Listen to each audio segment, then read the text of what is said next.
So I just wanted to do one more short video. I'm getting super tired, but um, I just thought since my mind was on some of this, I'm realizing when I'm thinking about it that it might be good to talk about the inaccessibility. Ugh, I can't even talk. I'm so tired I'm getting. Of,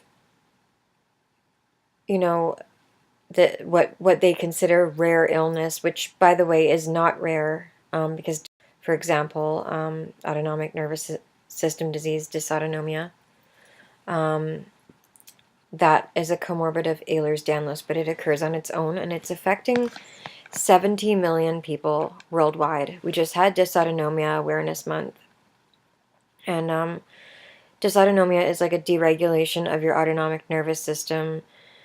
So your heart, your circulation, your digestion, all the sort of involuntary body functions. Is very serious to have a dysregulated autonomic nervous system. It's very crippling. It's extremely serious, and yet 70 million people, worldwide are suffering from it, mostly not getting access or proper access to the right care.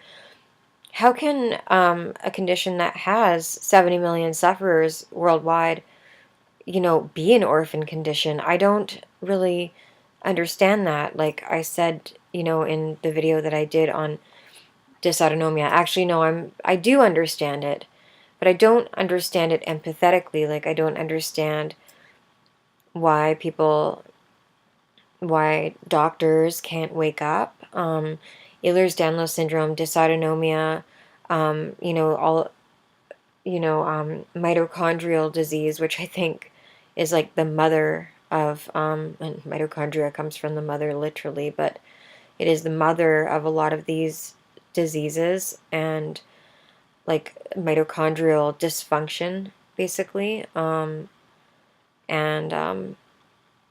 It's very complex, and then the immune system is involved in it, like autoimmune, mast cell activation. Is the immune system is involved, I think, in causing the damage to the autonomic nervous system and perhaps the collagen. Um, Although we are born with EDS, it seems to like all of a sudden kind of get worse at a certain age for people, and then starts to pile on with the complications, the co-occurring conditions and the complications. And it gets really overwhelming because it's it affects your system systemically, your digestive system, your neurological system, your immune system. They're all interconnected. And the problem is that medicine is just archaic. Like they are not evolved, and they need to evolve. They need to start treating people more systemically and more holistically. And that's the real reason, I think, why people like us can't get the care we need, because medicine is not designed that way. It's designed so poorly. It is really not serving people with Ehlers-Danlos and dysautonomia and Lyme and like all of these complex systemic conditions, all kinds of autoimmune disorders and things like that, that are not even diagnosed. Thyroid disease is a really big one. Thyroid disease is a lot more like rampant and common than you would think. And I actually, like I said in the other video, I think it plays a role in dysautonomia itself. I think the thyroid is this little gland right here, and it's responsible for so many of your body's metabolic functions. And it's very sensitive to environmental disturbance like toxins, stress.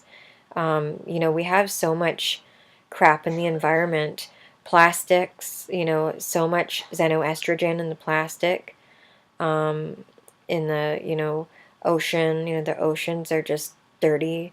Like, just, gosh, the environment, the poor environment, it's sickening what we've done to the earth. Whew.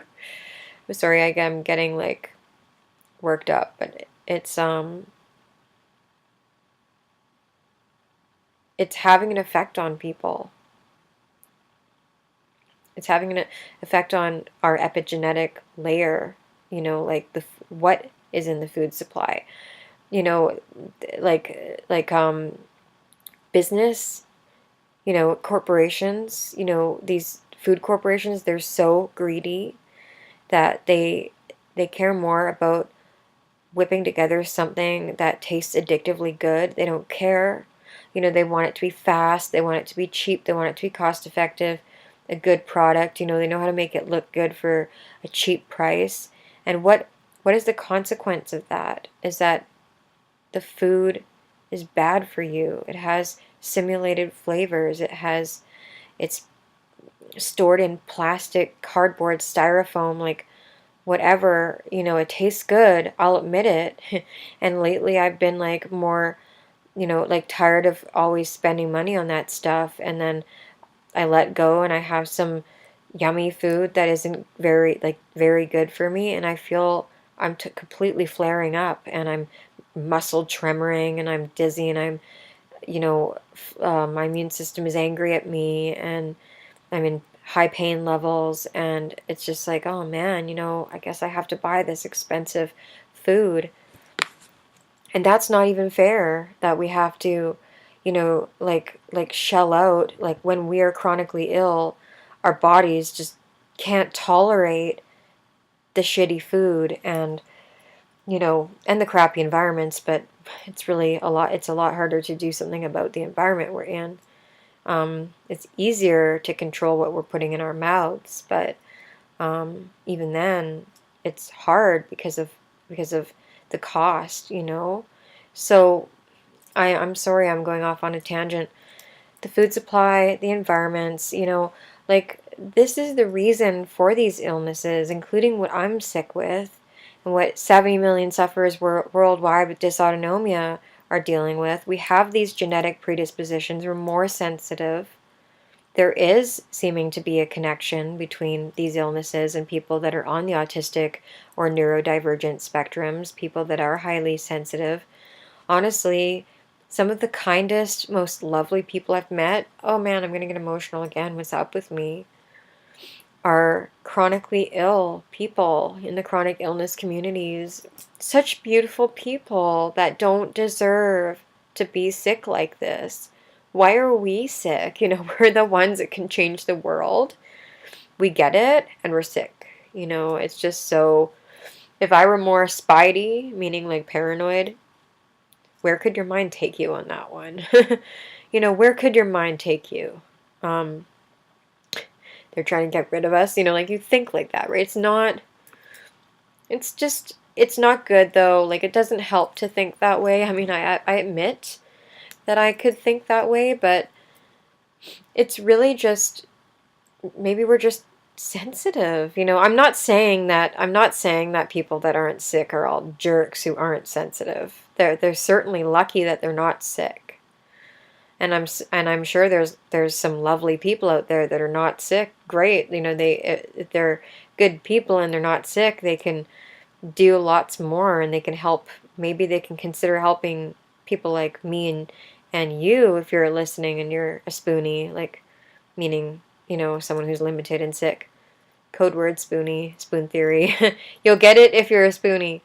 But like, yeah, if there's people out there that are kind and nice and they're not sick, then awesome. Maybe help us out, help us make change, because the thing about being sick is that being sick changes you. It makes you, like appreciate more. It makes you think more deeply. It makes you think about, we need change here in this world. When we experience the hurtful oppression that we do, and we try to get medical help, and we get denied and, accused of being crazy, accused of being mentally ill, like it's really hurtful. It can either make you or break you, that stuff. It can, and it's, or both. It's broken me and it's made me, it has broken me to the bone. Being, um, you know, having my truth and my reality questioned, defamed in medical files, It's extremely hurtful. There is nothing to describe how cruel that is, to be accused of being psychosomatic and histrionic and factitious and all this. It's disgusting.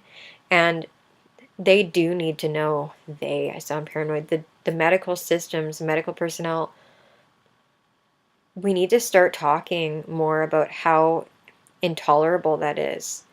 And I think it's already starting to happen, but I hope it just keeps going in that direction, because what's happening is that they're getting defensive because these things are to do with the environment. Pharma, like big pharma sponsors the medical systems, the drugs, they also sponsor the food supply and corporations, and so they're defending them. But you know what? There has to be a degree of accountability here. Like, you know what? You want to talk business? You're not doing good business. You are treating customers badly. You want them to be customers. You want people to, be paying customers, loyal customers. Then be offer a good product. Like, be fair. Be honest. Do the research, clean up the environment, make better food that doesn't have poison in it. Like, that still tastes good. I'm sure, we can make food that tastes great and doesn't, have a bit more patience. Don't be so quick to want to make a buck that you want to throw MSG or whatever the hell else is in there and store it in styrofoam because it's cheap and quick. Like, revamp these systems that are just so greedy that they don't take the time to think, oh, gee, we make a little less money. We'll still make some money, make a little less, but be more honorable about the products that we're creating and the services that we're producing for people. I just think, why do you have to shortchange people so badly that you're poisoning them and you're lying to them? And then when they complain, you blame them. Like, they complain and say, I'm still sick, and you're not telling me why, and you're not testing me and offering me a treatment. I'm sure that if you did have drug treatments or, that were effective for people, that gave them better quality of life so that they could go out there and do, you know, do the work of their choice, have families, travel, have a nice life, not be chronically ill. If they could take treatment that would help either and even prevent it or prevent it from getting worse, then they would be happy customers and you would still be making profits. You don't have to cheat people and people sick. There are better ways to do this. There are more humane ways. You can almost call that another kind of fair trade or whatever.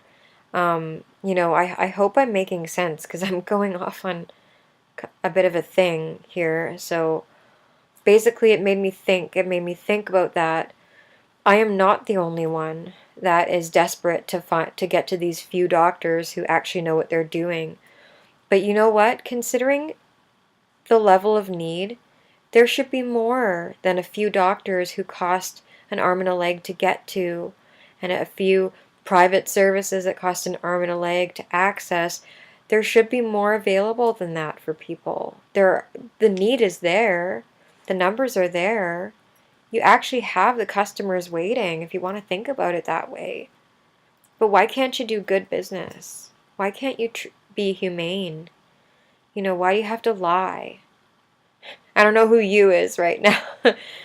I'm saying you, and I'm talking about the general them, and I hope that it makes sense. There's people like me out there that just want a quality of life. I'm larger than life, and it's hard for me to be practically bedridden. I don't like living like this. My family, they're suffering watching me. It's not fair to them. It's not fair to me. And I'm not the only one. I'm one of is it 70 million people worldwide, right? That's the number for dysautonomia alone. So wake up, people, wake up systems, Wake up, corporations. It's time to do better business.